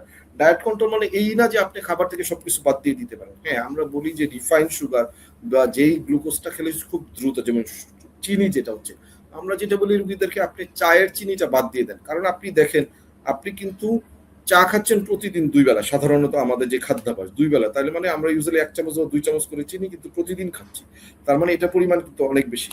কিন্তু আপনি যদি মাসে একদিন একটা মিষ্টি খান, তাহলে মিষ্টি কিন্তু আমরা প্রতিদিন খাই না। একটা মিষ্টি আপনার অল্প সুগারের যে মিষ্টি, মাসে একদিন একটা খেতেই পারেন। সো এই জিনিসগুলো একটু খেয়াল রাখতে হবে যে প্রতিদিন যে অল্প অল্প করে চিনি খাচ্ছি এই জিনিসটা কিন্তু আসলে খাবার থেকে বাদ দেওয়াটা জরুরি। সো ডায়েট কন্ট্রোল সংক্রান্ত এই জিনিস গেল। তারপরে যেটা হচ্ছে হাইপোগ্লাইসিমিয়া, যদি বলি আমি হয়তো রুগীকে বলে দিলাম আপনার হাইপোগ্লাইসিমিয়া হলে এটা করবেন, তো আসলে হাইপোগ্লাইসিমিয়া কি সেই জিনিসটা বলে দিলাম। হাইপো মানে হচ্ছে কম বা নিচু, গ্লাইসিমিয়া মানে হচ্ছে রক্তের গ্লুকোজের লেভেল। হাইপোগ্লাইসিমিয়া বলতে বোঝানো হয় যে রক্তের শর্করার পরিমাপ কমে যাওয়া। সাধারণ ভাষায় আমরা বাসায় যে গ্লুকোমিটার দিয়ে মাপি বা ব্লাড সুগার চেক করি, সেটা যদি 4-এর নিচে নেমে যায় সেটাকে আমরা সাধারণত হাইপোগ্লাইসিমিয়া বা লো ব্লাড সুগার হিসেবে ধরে নিই। এই হাইপোগ্লাইসিমিয়া যদি 4-এর নিচে নেমে যায় তখন কিন্তু এটা, বিশেষ করে যারা বয়স্ক আছেন তাদের জন্য কিন্তু এটা অতিমাত্রায় ক্ষতিকর, কারণ আমাদের যে ব্রেন আছে, ব্রেনের মূল খাদ্য উপাদান হচ্ছে গ্লুকোজ। এই গ্লুকোজটা কমে গেলে কিন্তু ব্রেনের কার্যক্ষমতা কমে যায়, এবং এটা দীর্ঘ সময় যদি থাকে ব্রেনের কিন্তু পার্মানেন্ট ড্যামেজ হতে পারে। তো এই জন্যই এই হাইপোগ্লাইসিমিয়া বা লো ব্লাড গ্লুকোজ এইটা বা কম শর্করা হয়ে যায় শরীরের জন্য, এই জিনিসটা পরিহার করা খুব জরুরি। এই জন্য সঠিক খাদ্যাভ্যাস, কোনো খাবার বাদ না দেওয়া। যেমন অনেকে হয়তো আছেন যে আপনি দেরি করে ঘুম থেকে উঠছেন, হয়তো আপনি ওইদিকে রাত 10টায় খেয়েছেন, এদিকে সকাল উঠে 12টার দিকে খাচ্ছেন, এই যে লম্বা একটা গ্যাপ, 12 ঘন্টার গ্যাপ হয়ে যাচ্ছে, এটা কিন্তু খুবই শরীরের জন্য ক্ষতিকর। বা সকালে নাস্তা করছেন, মাঝখানে দুপুরে আর কিছু খাচ্ছেন, আবার সন্ধ্যার দিকে খাচ্ছেন। তো এই জিনিসগুলো কিন্তু শরীরের জন্য, বিশেষ করে যাদের ডায়াবেটিস থাকেন, যারা ডায়াবেটিস কমানোর জন্য ঔষধ নেন বা ইনসুলিন নেন, তাদের জন্য কিন্তু খুবই ক্ষতিকর। এই জন্য আপনি ওই যে মাঝখানে যে খাবারগুলা, এই খাবারগুলা কিন্তু সঠিকভাবে সঠিক সময়ে সঠিক মাত্রায় নিতে হবে। এইটাই হচ্ছে কিন্তু আসলে ডায়েট কন্ট্রোল। এবং যে বললাম হাইপোগ্লাইসিমিয়া যদি হয় বা রক্তের সুগারের মাত্রা কমে যায়, সেটাও প্রিভেন্ট করার জন্য কিন্তু এটা খুবই জরুরি। এবং হাইপোগ্লাইসিমিয়া হয়ে গেলে কি করবেন? হয়ে গেলে অবশ্যই আপনাকে সেই সময়ে যে জটিল শর্করা যে কোনো ধরনের কিছু আছে যেগুলো হাতের কাছে আছে, সেগুলো আপনাকে খেয়ে নিতে হবে আর কি, ঠিক আছে। আর যদি খুব বেশি কমে যায়, সেক্ষেত্রে আমরা সরল শর্করা, যেগুলো চিনির কথা বললাম, সেগুলো খাওয়া যেতে পারে, গ্লুকোজ খাওয়া যেতে পারে। এবং যদি কোনো কারণে অজ্ঞান হয়ে যায়, তাহলে কিন্তু শিরার মধ্যে হচ্ছে শর্করার যে স্যালাইন আছে সেগুলো দেওয়া যাবে। এবং ইদানিং কিছু ট্যাবলেট পাওয়া যায় যেগুলো মুখে দিলে খুব দ্রুত গলে যায়, সুগারি ট্যাবলেট, সেটা কিন্তু আপনি ঘরে রাখতে পারেন। বিশেষ করে যাদের বারবার এরকম সুগার কমে যায়, বা বিশেষ করে বয়স্ক যারা হয়তো উঠে যেতে পারবে না কিছু হচ্ছে, তাদের কিন্তু এই জিনিসগুলো ঘরে রাখতে পারেন। তো এটা গেল হাইপোগ্লাইসিমিয়ার কথা। আর যদি হাইপারগ্লাইসিমিয়া বলেও আসলে আপনার পক্ষে বোঝা মুশকিল। হাইপারগ্লাইসিমিয়া মানে হচ্ছে রক্তের শর্করার মাত্রা অনেক বেশি যদি বেড়ে যায়, সেক্ষেত্রে আমরা হচ্ছে হাইপারগ্লাইসিমিয়া বলি। সাধারণত 16.5-র বেশি হলে এই ধরনের প্রবলেমগুলো হয়। সেক্ষেত্রে রক্তের ঘনত্ব বেড়ে যায়। এবং হাইপারগ্লাইসিমিয়া হলে শরীরের থেকে প্রস্রাবের সাথে পানি বের হয়ে যায়, ঘামের সাথে পানি বের হয়ে যায়, যার কারণে রোগী অনেক বেশি ডিহাইড্রেটেড হয়ে যায়, পানি শূন্যতা হয়ে যেতে পারে। সেটাও আর একটা বড় ধরনের প্রবলেম। এবং যাদের টাইপ 1 ডায়াবেটিস, তাদের ক্ষেত্রে রক্তে কিটোন বলে একটা জিনিস আছে, সেটার মাত্রা বেড়ে যায়, যার কারণে ডায়াবেটিক কিটোএসিডোসিস নামে একটা রোগ হয়, যেটা হচ্ছে ডায়াবেটিসের সবচেয়ে খারাপ যে সমস্যা, সেই সমস্যাগুলোর মধ্যে একটা। এই জন্য সুগার বেশি কমে যাওয়া যেরকম খারাপ, আবার সুগার বেশি বেড়ে যাও আপনার খারাপ। এবং আরেকটা জিনিস খেয়াল রাখতে হবে, একটা অল্প বয়সী যার ডায়াবেটিস আর একটা বেশি বয়সী যার হার্টের সমস্যা আছে, যার কিডনির প্রবলেম আছে, যার লিভারের সমস্যা আছে, দুই ধরনের কিন্তু এই যে ব্লাড সুগারের টার্গেটটা কিন্তু এক হবে না। দুজনের জন্য কিন্তু টার্গেটটা ভিন্ন। যাদের বেশি বয়স্ক তাদের ক্ষেত্রে আমরা একটু শিথিলতা অবলম্বন করি, যে টাইট কন্ট্রোল করতে না করি আমরা। এই জিনিসগুলো কিন্তু আপনার চিকিৎসকের কাছে যখন যাবেন, তার কাছ থেকে অবশ্যই এই জিনিসগুলো জেনে নিতে হবে। ধন্যবাদ স্যার সুন্দরভাবে বুঝিয়ে বলার জন্য। আমরা অনুষ্ঠানের শেষের দিকে চলে এসেছি। আমরা কিছু প্রশ্নোত্তর নিব। তার আগে একটি জিনিস একটু বলে রাখি যে, এই যে মায়ের ভাষায় ডায়াবেটিস কেয়ার বলছি, আমরা একটা বলবো যে নিয়মিতই অংশ হিসেবে দেখি যে প্রতি ২১শে ফেব্রুয়ারি আসলেই যে হ্যাঁ, আপনি বাংলা পারেন কিনা, আপনার বাংলা টেস্ট করার জন্য এরকমভাবে পথে ঘাটে একটা মাইক নিয়ে চলে আসছে অনেকেই। বাট এই একটা জিনিস একটু আমার পার্সোনাল মতামত, সেটা যে ভাষা আসলে কি? ভাষা আসলে সেটাই যেটা আমরা প্রতিদিন নিয়মিত বলি। আমি যেরকম প্রচুর শুদ্ধভাবে কথা বললেও সেটা অনেক সময় যার সাথে কথা বলছি তাকে আমি সঠিকভাবে বুঝাতে পারব না। তেমনিভাবে যদি তার সাথে আমি অন্য ভাষায় কথা বলি, সেখানেও তাকে আমি সঠিকভাবে আমার মনের ভাব বলে বুঝাতে পারব না। তাই আমরা যে ভাষায় সবসময় কথা বলছি, তার মধ্যে এই বাংলা ভাষার মধ্যে ইংলিশ ওয়ার্ডও যেরকম এখন আমাদের সবারই চলে আসে। যেমন ডায়াবেটিস বললে আমরা কিন্তু সবাই কম বেশি বুঝতে পারি। বহুমূত্র বললে কিন্তু আমার মনে হয় না যে আ একটা বড় অংশের পরে কাউকে আমরা এটা বুঝাতে সক্ষম হব ১ম বারেই যে বহুমূত্র মানে কি? ডায়াবেটিস মানে কি? যেমন সবাই বুঝবে। বাট সেটার ডেফিনিশন যখন আমরা বলতে যাচ্ছি যে ডায়াবেটিসটা আসলে কি? কেন হয়? কি লক্ষণ? তখন সুন্দরভাবে সেটা বোঝা যাবে। তাই এই ধরনের জার্গন যেগুলো আছে সেগুলাতে যেমন যদি না বুঝি সেইখানে যেমন বলা যায় যে আমি এই যে বুঝি নাই এই প্রশ্নটা করতেও যেন আমরা অস্বস্তি বোধ না করি, তেমনিভাবে এই জার্গনগুলা শুনেও যেন আমরা অস্বস্তিতে না বোধ করি সেটি আসলে বেশ একটা গুরুত্বপূর্ণ ভূমিকা পালন করে যখন আমরা চিন্তা করি যে হ্যাঁ, প্রপার নিজস্ব ভাষায়, মায়ের ভাষায় আমি আসলে স্বাস্থ্যসেবাটা পেতে চাই সেই ক্ষেত্রে। স্যার একটা বিষয় স্যার আছে। আ আমাদের একজন প্রশ্ন করেছেন যে তিনি বাসায় বসে আপনার হচ্ছে মেশিনে গ্লুকোজ বা হচ্ছে ডায়াবেটিস টেস্ট করেন। আবার যখন হচ্ছে যে ক্লিনিকে টেস্ট করেন এর মধ্যে একটা পার্থক্য থেকে যায়। এই পার্থক্য জি। অনেক সময় দেখা যায় যে ২ পয়েন্টের পার্থক্য থাকে, অনেক সময় দেখা যায় যে ১ পয়েন্টের পার্থক্য থাকে কিন্তু বেশিরভাগ ক্ষেত্রেই পার্থক্য থেকে যায়। এই পার্থক্য থাকাটা কি স্বাভাবিক?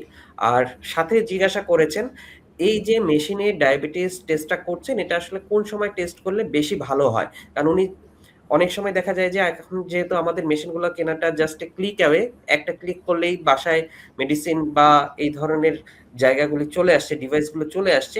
ম্যানুয়ালটা সবাই হয়তো সঠিকভাবে পড়ে নিচ্ছেন না। কারণ সেখানেও ভাষার একটা ব্যারিয়ার থেকেই যাচ্ছে। লং ডেসক্রিপশন পড়া হচ্ছে না। তো স্যার কোন সময় আসলে এই র‍্যান্ডম ব্লাড সুগার বা ওই মেশিনে টেস্ট করাটা স্যার আ বলা যায় যে সঠিক খাওয়ার আগে পরে এবং স্যার যে পার্থক্যটা থাকে সেটা নিয়ে যদি একটু বলেন স্যার? জি। প্রশ্নকর্তাকে অসংখ্য ধন্যবাদ। আসলে অনেক জরুরি একটা বিষয় তুলে ধরেছেন আসলে। এই যে আমরা যে বাসায় গ্লুকোমিটার বলি আরকি, যে ডিভাইসটা দিয়ে আমরা ব্লাড গ্লুকোজ চেক করি, সেই ডিভাইস গুলার কিন্তু অনেক ধরনের রকম ফের আছে।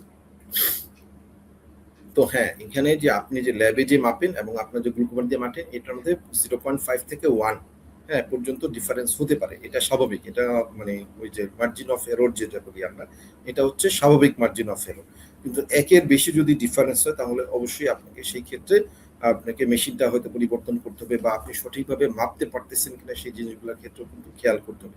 কারণ আপনার যে এখানে ব্লাড গ্লুকোজটা নিবেন, সেই গ্লুকোজটা মানে আপনি যে ল্যান্সেটটা ঢুকাবেন আপনার আঙ্গুলে, সেটা একটা নির্দিষ্ট আছে এবং ১ম যে ব্লাড আছে সেটা বলা হয় মুছে ফেলতে, 2nd ড্রপটা হচ্ছে নিতে বলা হয়। সো এই ধরনের ক্ষেত্রগুলো আপনি যদি আবার টিপে বের করেন সেটার ক্ষেত্রেও কিন্তু হচ্ছে সেল লাইসিস হয়, মানে সেলটা ভেঙে যায়, সেক্ষেত্রেও কিন্তু ডিফারেন্স হতে পারে। এবং আপনি যে ওই যে স্ট্রিপটা যে লাগালেন এখানে সঠিক মাত্রায় ব্লাড ওটার ভিতরে গেল কিনা সেটাও কিন্তু ইয়েতে ডিফারেন্স করে। সো আপনার যদি 0.5 থেকে 1 ডিফারেন্স হয় তাহলে এটা হচ্ছে স্বাভাবিক। কিন্তু এর চেয়ে বেশি যদি হয় তাহলে কিন্তু অবশ্যই আপনাকে সঠিক মাত্রায় আপনি আসলে মাপতে পারছেন কিনা বা আপনার হয়তো সেক্ষেত্রে মেশিনটা, এটা আমরা মেশিনের ক্যালিব্রেশন বলি, ক্যালিব্রেট করে দেখতে অনেক সময় হয়তো স্ট্রিপটাই হচ্ছে ওখানে কোড নাম্বার থাকে, কোডের সাথে স্ট্রিপের কোড মিলে না, সেই জিনিসগুলো খেয়াল করতে হবে আর কি। সেক্ষেত্রে আপনি যে দোকান থেকে মেশিনটা কিনেছেন তার কাছ থেকে যে আবার সঠিকভাবে এটা দেখে নেবেন। এর বাইরেও আপনি ইউটিউবে কিন্তু অসংখ্য ভিডিও আছে যেখান থেকে আপনি দেখতে পারেন যে সঠিক মাত্রায় কিভাবে বাসায় গ্লুকোমিটার দিয়ে আপনি ব্লাড গ্লুকোজ চেক করতে পারেন, এই জিনিসগুলো দেখে নিতে পারেন। অথবা আপনি যদি কোনো ডায়াবেটিস সেন্টারে যান, বিশেষ করে বারডেমে যদি আসেন, এখানে কিন্তু আমাদের হেলথ এডুকেটর আছেন, ওনার ১১০ নম্বর রুমে বসেন, ওখানে এসে কিন্তু আপনি এই জিনিসগুলো শিখে যেতে পারেন খুব সঠিকভাবে। তাহলে হচ্ছে এই যে এররটা রয়েছে এই এররের মাত্রাটা কিন্তু অনেক কম হবে। প্রথম কোশ্চেন। দ্বিতীয় কোশ্চেন যেটা হচ্ছে আপনি আসলে কখন মাপবেন। তো আমরা আমাদের যে ডেইলি প্র্যাকটিসে আমরা রোগীদেরকে বলে দিই আপনি বাসা থেকে আসার সময় এটা মেপে আসবেন, বাসায় রেগুলার মাপবেন। প্রত্যেকটা ডায়াবেটিস রোগীরই ডায়াবেটিস ধরা পড়ার সাথে সাথে কিন্তু একটা গ্লুকোমিটার কিনে নেওয়া উচিত। এখন কিন্তু গ্লুকোমিটার খুব বেশি দাম না, অত্যন্ত অল্প দামে কিন্তু গ্লুকোমিটার আসলে পাওয়া যায় সহজলভ্য। কেন কেনা উচিত? কারণ বাসায় মাপাটা খুব জরুরি। আমরা হয়তো ৩ মাস বা ৬ মাস পর একটা রোগীকে দেখছি। এর মধ্যে রোগীর অনেক বেশি আপস ডাউনস হয়। খাবারের তালিকাতে আপস ডাউন হতে পারে বা তার পরিশ্রমের মধ্যে আপস ডাউন হতে পারে। সো এই জিনিসগুলোর ক্ষেত্রে বাসায় মাপাটা খুবই জরুরি। কখন মাপবেন? আমরা সাধারণত বলি যাদের ব্লাড সুগার খুব বেশি আনকন্ট্রোল, খুব বেশি ফ্লাকচুয়েশন হয় তাদেরকে প্রতি ৩ দিন পর মাপতে বলি। সেটা হচ্ছে সকালে নাস্তার আগে, যেটাকে আমরা ফাস্টিং সুগার বলি। মানে ৮ ঘন্টা হচ্ছে খালি পেটে থাকাকে আমরা ফাস্টিং বলি। সেটা একটা মাপবেন। আরেকটা আপনি মাপতে পারেন নাস্তার ২ ঘন্টা পরে, অথবা আপনি রাতের ডিনারের আগে অথবা রাতের যে খাবার, যেটা ডিনার বলি, রাতের খাবারের আগে অথবা রাতের খাবার খাওয়ার ২ ঘন্টা পরে। এটা মাপতে পারলেই হচ্ছে সবচেয়ে বেস্ট আরকি। আর যদি কেউ সপ্তাহে ১ দিন মাপতে চান, আমরা সেই ক্ষেত্রে বলি যে ৩ বেলা খাবারের আগে এবং খাবারের পরে। সকালে নাস্তার আগে, নাস্তার ২ ঘন্টা পরে, দুপুরে খাবারের আগে, খাবারের ২ ঘন্টা পরে, রাতে খাবারের আগে, খাবারের ২ ঘন্টা। এই ৬ টা সুগার যদি সপ্তাহে ১ দিন মাপতে পারেন তাহলে হচ্ছে এটা একদম আইডিয়াল এবং বেস্ট। তাহলে হচ্ছে কি আপনি নিজেই বুঝতে পারবেন যে আপনার কোন সময়ে হচ্ছে সুগারের মাত্রাটা বেশি থাকে। তাহলে সেই অনুযায়ী বা আমাদের কাছে যদি পরবর্তী চার্টটা নিয়ে আসে তাহলে সেই অনুযায়ী আমরা আপনার ওষুধের যে আমরা ভাগ করে দিই, সেই ভাগটা ঠিক করে দিতে পারি, বা ইনসুলিনের ভাগটা ঠিক করে দিতে পারি, ডোজটা অ্যাডজাস্ট করে দিতে পারি, এবং আপনার খাবারের তালিকাটাও হয়তো সেই অনুযায়ী আমরা একটু মডিফাই করে দিতে পারি। ধন্যবাদ স্যার। আমরা ২ টি প্রশ্ন নিব স্যার। আজকের এই ওয়েবিনার বা আজকের এই যে আমরা ভিডিওটা করছি স্যার, এটা যখন আমরা ফেসবুকেও জানালাম, সেখানে স্যার একটা ইন্টারেস্টিং কোয়েশ্চেন আসছে। সেটা আমি ভেবেছিলাম শেষে করব। কিন্তু যেহেতু খাদ্যাভ্যাস নিয়ে চলছে, সেটি আমি স্যার আগে করে ফেলছি। আমাদের কাছে উনি জানতে চেয়েছেন যে উনার ডায়াবেটিস ধরা পড়েছে। ঠিক আছে? কিন্তু উনি প্রতিদিন বিকাল বেলায় চায়ে চিনি দিয়ে দুধ চা খান। উনি এটা কোনোভাবে ছাড়তে পারবেন না। উনি এটা খেয়ে যেতে চান। কি করলে বা কি নিয়ম মেনে চললে উনি আসলে এটা আরো মানে আজীবন খেয়ে যেতে পারবেন? সে সম্পর্কে জানতে চেয়েছেন এবং তিনি এটা আহ পুনশ্চ দিয়েছেন যে এই কোয়েশ্চেনটা অনেক সিলি লাগতে পারে বা অনেক ধরনের মনে হতে পারে এই কোয়েশ্চেনটা ডাক্তার সাহেবের কাছে যেন জিজ্ঞাসা করবে কি করবে না অনেকে চিন্তা করতে পারে। বাট এটা উনি অবশ্যই জানতে চান। কারণ উনি চা না খেলে উনার মাথা ঠিক থাকে না। এটা উনি লিখেছেন। আচ্ছা, চায়ের ব্যাপারটা কিন্তু একবার শুরুতে বলে দিয়েছি, কিন্তু যে চায়ের চিনিটা কিন্তু দেখেন, যে আপনি কিন্তু অন্য যে সুগার যেগুলো আছে সেটা কিন্তু আপনি প্রতিদিন খাচ্ছেন না, চা কিন্তু আপনি প্রতিদিন খাচ্ছেন, যার কারণে প্রতিদিন কিন্তু যে ওই যে ১ চামচ যে চিনি যাচ্ছে শরীরে, সেটা কিন্তু আসলে শরীরের জন্য ক্ষতিকর। এটা থেকে আসলে বের হয়ে আসা জরুরি। কারণ কি? কারণ হচ্ছে এটাও যে বলছি, সিম্পল কার্বোহাইড্রেট মানে রক্তে বা যাওয়ার সাথে সাথেই রক্তের সুগারকে অনেকখানি বাড়িয়ে দিবে। তো এটা, হ্যাঁ, আপনি ছাড়তে পারবেন না, কিন্তু আপনাকে আস্তে আস্তে কমিয়ে আনতে। সাপোজ আপনি এখন ১ চামচ চিনি খাচ্ছেন, আপনি অভ্যাস করেন ওই যে ১ চামচ চিনির থেকে আপনি ৩ ভাগের ৪ ভাগ চিনি খাবেন আগামী ১ সপ্তাহ। তাহলে কিন্তু আপনি এটা আপনি হ্যাবিচুয়েটেড হয়ে যান। তারপরে ১ সপ্তাহ আপনি আধা চামচ চিনি দিয়ে চা খাবেন। তারপরে ১ সপ্তাহ আপনি কোয়ার্টার চামচ মানে ৪ ভাগের ১ ভাগ দিয়ে খাবেন। তারপর থেকে আপনি ছাড়তে পারবেন। আপনি হঠাৎ করে আপনি যেহেতু এতদিনের অভ্যাস, আপনাকে চা খেতে কোনো নিষেধ করা হচ্ছে না। আপনি চা অবশ্যই খাবেন। দুধ চিনি ছাড়া চা, যেটা আমরা ব্ল্যাক টি বলি, এটা বরঞ্চ শরীরের জন্য খুবই উপকারী। এটা অ্যান্টিঅক্সিডেন্ট আছে এবং বডি ডিটক্সিফাই করে বলা হয়। সো আপনি অবশ্যই চা খাবেন, চায়ে কোনো নিষেধ নাই, কিন্তু আস্তে আস্তে করে আপনি এই যে চায়ের থেকে চিনির পরিমাণটা আস্তে আস্তে কমান। হ্যাঁ, অনেকে আছে যে বলেন যে আমাদের এখানে কিছু আর্টিফিশিয়াল সুইটনার বিক্রি হয়, যেগুলো হচ্ছে বাজারে বিভিন্ন ব্র্যান্ডে পাওয়া যায় আর কি। তো এটা খাবো কিনা, এটা বেসিক্যালি যদি সত্যি অর্থে বলি যে হ্যাঁ, চিনির চাইতে কিছুটা উপকারী, কিন্তু দীর্ঘমেয়াদে খেলে এটা হচ্ছে আমাদের শরীরের জন্য ক্ষতিকারী। আমাদের শরীরে কিছু উপকারী ব্যাকটেরিয়া থাকে আমাদের খাদ্যনালীতে, যেগুলো আমাদের শরীরে বিপাক ক্রিয়াতে সাহায্য করে এবং বিভিন্ন ধরনের মাইক্রোনিউট্রিয়েন্টস বডিতে অ্যাবজর্পশন করতে সাহায্য করে। যদি আমরা নিয়মিতভাবে ওই ধরনের চিনিগুলো খেতে থাকি, তাহলে কিন্তু আমাদের ওই ব্যাকটেরিয়াগুলো মরে যায়, উপকারী ব্যাকটেরিয়াগুলো যারা আমাদের বন্ধু, তাদের কিন্তু আমরা ক্ষতি করে ফেলি। সো দীর্ঘমেয়াদে সেই জিনিসগুলো খাওয়াও কিন্তু আসলে করতে হবে। তো আপনাকে আস্তে আস্তে গ্র্যাজুয়ালি, যেটা বললাম, যে চিনির পরিমাণ আস্তে আস্তে কমিয়ে তারপরে বন্ধ করতে হবে, যেহেতু এতদিনের অভ্যাস। এভাবে করে আসলে কমতে হবে, এবং এটা মোটেও সিলি কোশ্চেন না। আপনাকে আসলে ধন্যবাদ এই ইস্যুটা তুলে ধরার জন্য। ধন্যবাদ স্যার। আমরা আমাদের শেষ প্রশ্নটি স্যার করছি এখানে। স্যার উনি প্রশ্ন করেছেন, উনি মহিলা, উনার মায়ের ডায়াবেটিস আছে। উনার উনারও মায়ের অর্থাৎ উনার দাদিরও ডায়াবেটিস ছিল। এখন উনার মেয়ে আছে, মেয়ে ছোট। তারও কি ডায়াবেটিস হওয়ার সম্ভাবনা আছে কিনা? ডায়াবেটিস প্রতিরোধের কোনো উপায় আছে কিনা? বা কি, কি ধরনের আ প্রিকশন নেওয়া যায় যেন ডায়াবেটিস না হয়? এ সম্পর্কে স্যার উনি একটু খুবই জানতে চেয়েছেন। চমৎকার এবং একটা স্যার প্রশ্ন। এটা কি স্যার ডায়াবেটিসের জিন সংক্রান্ত বা ফ্যামিলিগত কোনো কিছু আছে কিনা সেটাও স্যার আচ্ছা, কাইন্ডলি জানাবেন। ধন্যবাদ আসলে এই ধরনের একটা কোশ্চেন করার জন্য। আসলে ডায়াবেটিস হচ্ছে, আমরা টাইপ 1 এন্ড টাইপ 2 দুইটা ডায়াবেটিস। তো তো আপনার যেটা বললেন আপনার মায়ের এবং ইয়ার আছে, সেটা সম্ভবত আমি জানি না, হয়তো বোঝা যাবে পরে, যে টাইপ 2 হওয়ারই সম্ভাবনা বেশি, অ্যাডাল্ট টাইপ 2 হয়। টাইপ 2 ডায়াবেটিস আসলে হচ্ছে মাল্টিফ্যাক্টোরিয়াল, হ্যাঁ? জেনেটিক প্রিপোজিশন থাকলে, মানে যাদের ফ্যামিলিতে থাকে, তাদের হওয়ার সম্ভাবনা অনেক বেশি, এবং সেই সাথে কিছু এনভায়রনমেন্টাল ফ্যাক্টর যোগ হলে তাদের সম্ভাবনা বেড়ে। যেমন সাপোজ আপনার আছে বা আপনার মায়ের ছিল, আপনার মেয়ের হবে কিনা, ডেফিনেটলি যার মা বা বাবার বা দাদির নাই বা নানির নাই, তার চাইতে আপনার মেয়ের হওয়ার সম্ভাবনা অনেক বেশি। হ্যাঁ, কিন্তু ওই যে বললাম যে এর সাথে মাল্টি ফ্যাক্টর, মানে অনেকগুলো ফ্যাক্টর জড়িত।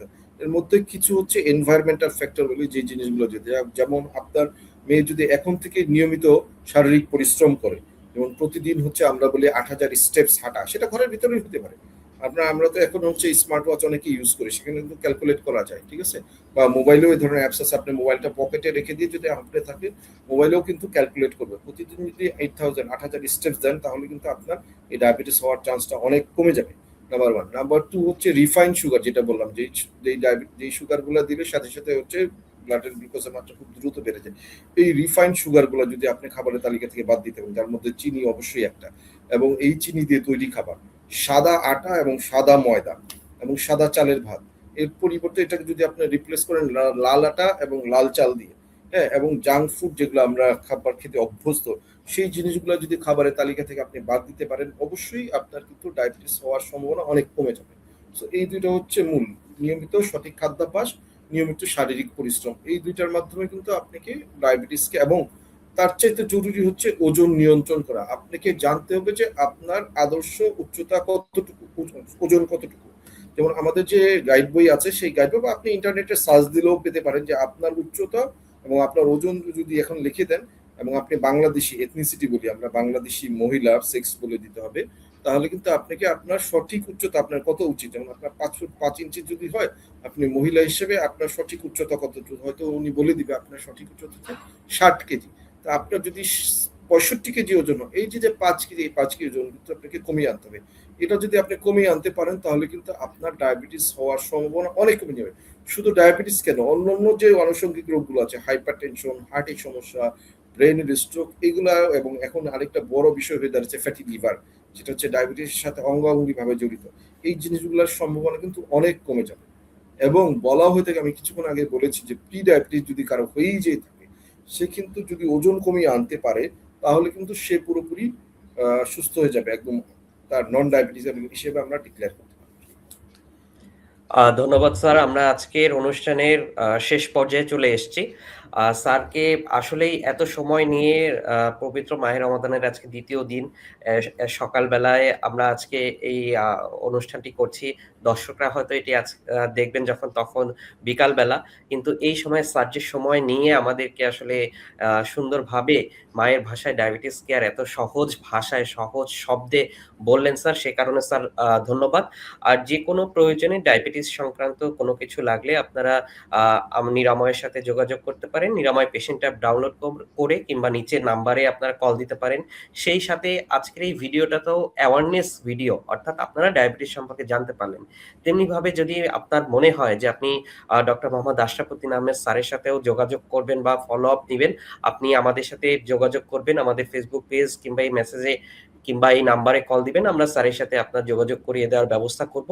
সেই সাথে ডিবিএল ফার্মাকে ধন্যবাদ আজকের এই দিনে, আন্তর্জাতিক মাতৃভাষার দিনে আমাদের এই মায়ের ভাষায় ডায়াবেটিস কেয়ার এই আয়োজনের সাথে থাকার জন্য। স্যার, আমরা শেষ যেহেতু করব, স্যার শেষ রিমার্ক আপনার কাছ থেকে চাই, বিশেষ করে আজকে মাহে রমাদানের দ্বিতীয় দিন, রোজা নিয়ে যারা ডায়াবেটিস আছে, যারা রোজা রাখছেন, তাদের জন্য কোনো নির্দেশনা বা সবার জন্য সহজ ভাষায় ডায়াবেটিস কেয়ারের গুরুত্ব এ সম্পর্কে কিছু যদি থাকে স্যার বলে আমরা স্যার আজকের অনুষ্ঠানটি এখানেই শেষ করব। ধন্যবাদ শুভ আপনাকে। আসলে আমি অনেকক্ষণ ধরে এই কোশ্চেনটা আসলে মানে এক্সপেক্ট করছিলাম, আসলে রমজান মাস এই ধরনের কোনো কোশ্চেন আসছে কিনা। আসলে হ্যাঁ, রমজান মাস একটা বিশেষ মাস আমাদের জন্য, মুসলমান আমরা যারা রোজা রাখি তাদের জন্য, এবং এই মাসে কিন্তু আমাদের খাদ্যাভ্যাস, শারীরিক পরিশ্রম সবকিছুই অনেক পরিবর্তন হয়ে যায়। আমি খুব সংক্ষেপে মোটা দাগে কিছু কথা বলবো, যেটা হয়তো সবার জন্য উপকার হবে। প্রথম কথা হচ্ছে, রোজা শুরু হওয়ার আগে আপনারা যারা ডায়াবেটিস রোগী, তারা কিন্তু অ্যাটলিস্ট 1 মাস আগে আপনার চিকিৎসকের কাছে দেখা করে আপনার রোজার খাদ্যাভ্যাস, ঔষধ কিভাবে নিয়ন্ত্রণ করবে, সেই জিনিসগুলো একটু ঠিক করে নেবেন। সংক্ষেপে কিছু বলে দিই। প্রথম কথা হচ্ছে, রোজার মাসে আপনারা যেটা করবেন, আপনারা সেহরিটা একটু ঠিক মতো করতে হবে। সেহরিতে যথেষ্ট পরিমাণ খাবার খেতে হবে এবং পানি বেশি খেতে হবে। কারণ হচ্ছে, রোজা রাখলে আপনাদের দেশে এখন লম্বা রোজা, গরমের সময় হয়ে যাচ্ছে, ডিহাইড্রেশন হওয়ার চান্স বেশি, এবং ডায়াবেটিস রোগীর যদি ডিহাইড্রেশন হয়, তার কিন্তু ব্রেনে স্ট্রোক হওয়ার চান্স বেড়ে যায়। এই জন্য অবশ্যই আপনাকে যথেষ্ট পর্যাপ্ত পরিমাণ পানি পান করতে হবে সেহরির সময়। এবং ইফতারের সময় আজান দেওয়ার সাথে সাথে ইফতার করবেন, দেরি করবেন, ওই সময় যথেষ্ট পরিমাণ পানি পান করবেন। তারাবি পড়তে যাওয়ার আগে যথেষ্ট পরিমাণ পানি পান করে যাবেন। প্রয়োজনে একটা ছোট্ট বোতল, পানির বোতল নিয়ে যারা বাইরে তারাবি পড়েন নিয়ে যাবেন সাথে করে। এখন আসেন যে দিনের বেলা কি করবেন। যদি আপনার শরীর খারাপ লাগে, তাহলে আপনি অবশ্যই ডায়াবেটিস বাসায় গ্লুকোমিটারতে চেক করবেন। গ্লুকোমিটারতে ডায়াবেটিস চেক করলে রোজা ভাঙে না। মেপে যদি আপনি 4-এর কম পান, রোজা সরাসরি ভেঙে ফেলবেন। যদি 5-এর কম পান, তাহলে 1 ঘন্টা পরে আবার মাপবেন। মেপে যদি ওটাও 4-এর কম পান, তাহলে হচ্ছে আপনাকে রোজা ভাঙতে হবে। এবং পরের দিন আপনি সেহরির সময় খাবারের পরিমাণ বাড়াতে হবে, এবং আপনার যে ঔষধের ডোজটা অ্যাডজাস্ট করতে হবে। যদি ইনসুলিন থাকে, ইনসুলিন ডোজ কমিয়ে আনতে হবে। আর যদি আপনার দিনের বেলায় ডায়াবেটিস কোনো কারণে 16.5 বেশি উঠে যায়, তাহলে কিন্তু আপনার রোজা ভেঙে ফেলতে হবে, এবং সেই ক্ষেত্রে পরের দিন ঔষধের মাত্রা কিন্তু বাড়াতে হবে। এবং খাবারের ক্ষেত্রে খেয়াল করতে হবে আপনি রিফাইন সুগার, যেগুলো বললাম সিম্পল কার্বোহাইড্রেট বা চিনি মিষ্টি এরকম কিছু খেয়েছেন কিনা, সেই জিনিসগুলো কিন্তু অ্যাভয়েড করতে হবে। এবং সেহরির সময় অবশ্যই চেষ্টা করবেন যে চা, কফি এই জিনিসগুলো যাতে আপনারা না খান, কারণ চা কফিতে ক্যাফিন থাকে এবং এগুলো প্রস্রাবের পরিমাণ বাড়িয়ে দেয় এবং এগুলো ডিহাইড্রেশন হতে পারে। সো চা কফিটা খাওয়াটা সেহরির সময় একটু অ্যাভয়েড করবেন। আর যেটা করবেন যে আপনারা যারা শারীরিক পরিশ্রম করেন, বল হয়ে থাকে, যদি তারাবি আপনি 20 টাকা দাঁড়িয়ে পড়তে পারেন, এটা দিয়েই কিন্তু আপনার রোজার মাসে শারীরিক পরিশ্রমটা হয়ে যায়, আলাদা করে হাঁটার প্রয়োজন নাই।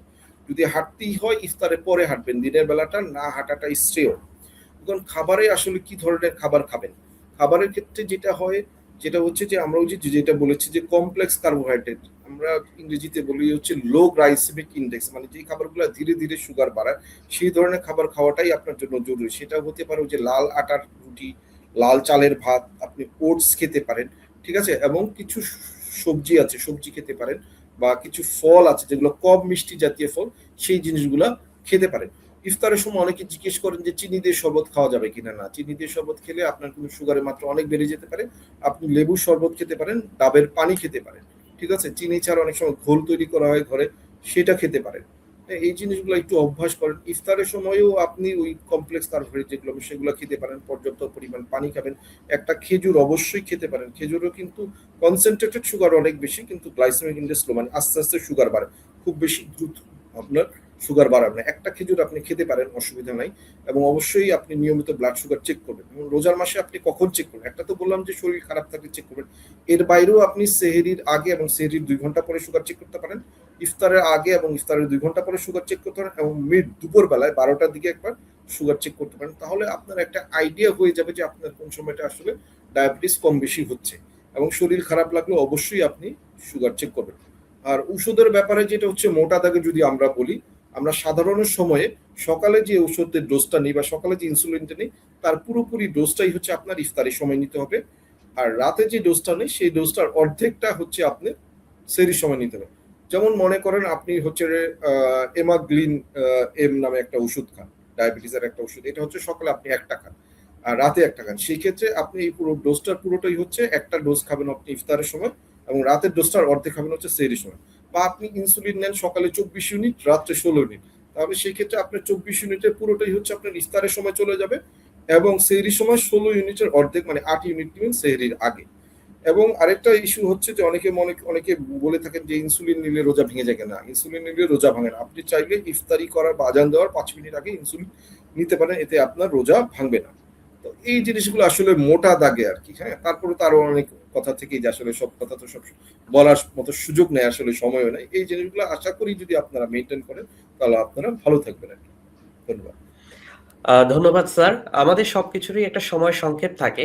সবকিছু চাইলেও একসাথে বলা সম্ভব হয় না। তারপরেও আমাদের চেষ্টাটা ছিল যে কিভাবে আমরা সহজে নিজের ভাষায়, মাতৃভাষায় পেশেন্টদেরকে ডায়াবেটিস কেয়ার নিয়ে বলতে পারি, যেন কোনো সময় এই সুস্বাস্থ্যের পথের এই জার্নিতে, সুস্বাস্থ্যের এই পথে কোনো সময় যেন ভাষাটা কোনো প্রতিবন্ধকতা না হয়ে দাঁড়ায়। ভাষাটা যেন কোনো প্রতিবন্ধকতার সৃষ্টি না করে।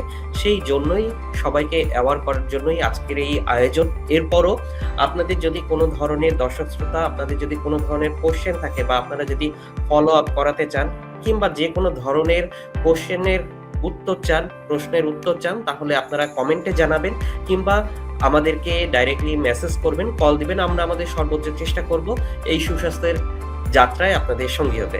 ধন্যবাদ স্যার আমাদের সাথে থাকার জন্য, এবং ধন্যবাদ ডিউয়েল ফার্মাকে আজকে আমাদের পুরো অনুষ্ঠানটাকে সুন্দরভাবে করার জন্য, আমাদের সাথে থাকার জন্য, এবং আমাদেরকে সবসময় অনুপ্রাণিত করার জন্য। ধন্যবাদ শুভ, নিরাময় এবং ডিউয়েল ফার্মাকে আসলে এই ধরনের একটা জনসচেতনামূলক অনুষ্ঠান, এই একটা আমাদের একটা বিশেষ দিনে আন্তর্জাতিক মাতৃভাষা দিবস আয়োজন করার জন্য, এবং সেই সাথে আবারও আমি শ্রদ্ধা জানাচ্ছি আমাদের ভাষা শহীদ। ধন্যবাদ সবাই, ভালো থাকুন।